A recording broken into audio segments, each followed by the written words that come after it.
প্রধান অতিথি বাঁশখালী এবং বিশেষ অতিথি, প্রধান বক্তা এবং প্রধান আলোচক,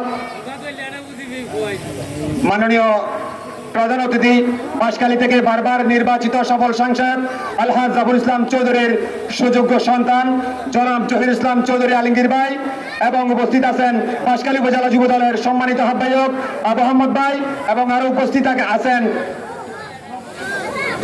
বলচড়ি ইউনিয়ন পরিষদের সাবেক চেয়ারম্যান জনাব ইব্রাহিম খলিল।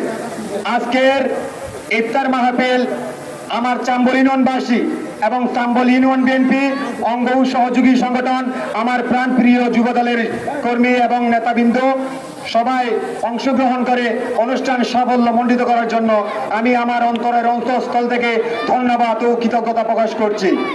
এবং আমি অত্যন্ত খুশি হয়েছি আপনারা আমার এই 1-2 দিনের প্রোগ্রামে আমার নেতার নির্দেশে এই শেষ রোজার 29 রমজানের 30 মার্চের এই ইফতার মাহফিল উপস্থিত হয়ে সাফল্যমণ্ডিত করেছেন। আমি খুব খুশি হয়েছি, আনন্দিত হয়েছি। আমি এই বলে আমার সংক্ষিপ্ত বক্তব্য এখানে শেষ করছি। বাংলাদেশ জিন্দাবাদ, খালেদা জিয়া জিন্দাবাদ, তারেক রহমান জিন্দাবাদ। সবাই ভালো থাকবেন, সুস্থ থাকবেন। আল্লাহ হাফেজ।